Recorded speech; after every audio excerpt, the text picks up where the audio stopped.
Hi, my name is Alice Wheaton. Thank you for joining me again for the video series to help you double your income and then double it again. I'm going to talk today about something that salespeople never want to talk about, and that's the value of paranoia. And in this particular video, we're going to talk about proposal paranoia. And this comes from my conversation yesterday with Sean.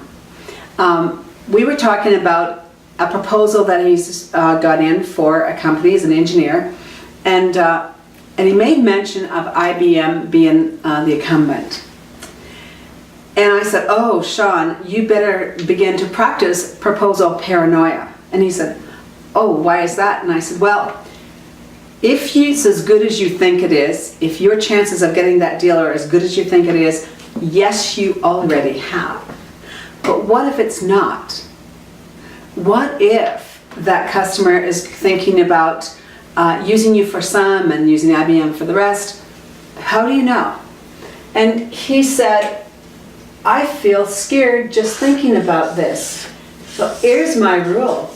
Salespeople should have 50% optimism and 50% paranoia." Now, I know that goes completely against the grain of what we're taught. A salesperson might go to a sales manager and say, "Hey boss, I think I'm going to lose that deal." The sales manager might say, "Well, if you think you're going to lose it, then you will." And that's insane thinking. The truth is that thinking doesn't get you the results. Action does. And so if there's a possibility of a yes or a no, then salespeople who consider that will actually do a better job and increase their chances of getting the yes. And the reason is that if they're not in denial, if they're in denial rather, they can't do anything about it. But if they're not in denial, then they can take some action. Now, so my comment to him was this: well, Sean, what's the expression about IBM? He says, "Yep, the expression is nobody's ever going to get fired for choosing IBM." I said, "Exactly. So you need to read the book called Six Thinking Hats by Edward de Bono, and where he encourages someone to, in a committee meeting, to always wear a black hat. And then the other 5 people in the meeting to help him be pessimistic."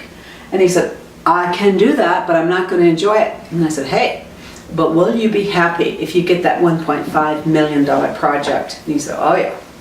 I says, "Well, will you be happy if your need for comfort and optimism prevents it from happening?" And he said, "No." So then he was willing to walk through his fear. And like I said, he said his heart rate was increasing, and his knot in his stomach was increasing, just the thoughts of it. So we began to list, and I want you to think about what are the reasons that could come between you and the proposal. Is there somebody else on the team? Is there another person who's got a favorite?